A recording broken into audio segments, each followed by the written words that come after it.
Geir Lundestad, how will you characterize this year's decision by the Nobel Committee? Well, this is in a long tradition, the disarmament tradition, point 2 in Alfred Nobel's will, and the Norwegian Nobel Committee has awarded many prizes to those who work for the abolition of nuclear weapons. This year we focus on chemical weapons. Could this year's prize be compared to the one in 1997 when the international campaign against landmines got the prize? Yes, this one, the landmine tradition was also in the disarmament, part of the disarmament aspect, but I would compare this primarily to the abolition of nuclear weapons, weapons of mass destruction. We have had 6, 7 prizes at least to those who fight for the abolition of nuclear weapons. This is the first for the abolition of chemical weapons. This could be described as a disarmament prize. Very much so. Right in the center of Alfred Nobel's will. Do you think it will be regarded as a non-controversial prize? Well, there are always some who criticize the Norwegian Nobel Committee because they would have preferred other candidates, but I think there will be a great deal of understanding and sympathy for this year's prize. Many pioneers of movements, for the peace movements, many statesmen and other politicians, many humble people working for human rights has got the prize. Historically, how important is this prize today? I think it's very important, but it doesn't create a new category, so to speak. But the committee has always been concerned about Alfred Nobel's will.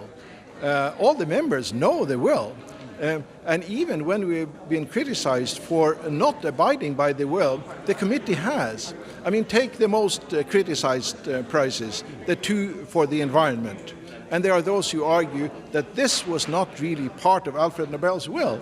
But point 1 in Alfred Nobel's will is promoting fraternity between nations. I mean, if saving the planet, if stopping or limiting climate change is not fraternity between nations, what is fraternity between nations? So yes, Alfred Nobel's will, but we must also be able to address contemporary concerns. The Nobel Peace Prize is the most prestigious, the most important among all the about 300 peace prizes in the world. Why is it still so? I think it's a combination of factors. We have been doing this for a very long period. I mean, since 1901, so this is our 112th year. We're in a family of prizes, the Nobel family, and everybody benefits from this family relationship. I think our selections through these 112 years, they have not been perfect, but they have been solid, respectable. There are omissions. There are maybe some who shouldn't have received the prize, but overall this has gone surprisingly well. And we have been able to adjust over these years. I mean, make the prize truly global, include more women, open the definitions in Alfred Nobel's will a bit more. I think it's a combination of all these. You have been a leading person of this house for about 23 years. Next year, in January next year, you are 69. Will next year be your last as the director of the Nobel Institute and also as secretary of the committee? Yes, I will be here throughout 2014, but from 2015, somebody else will take over. I will write about my splendid years, my wonderful 25 years here. That's what I will do as my retirement project number 1.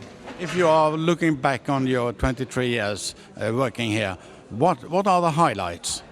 Oh, every year is a highlight. It's very difficult to kind of rank them, but I mean, the change from being a history professor at the world's northernmost university in Tromsø and to having Gorbachev as my first laureate, so to speak, that change was huge. So that made a very special impression on me, naturally. But they are all the laureates are wonderful people and organizations. They're very different. Some are very far to the left, some are quite far to the right. I think what they have in common are two things. They have a vision. They want to go somewhere. They have an objective they want to reach, and most of them show considerable courage in trying to reach or fulfill that vision.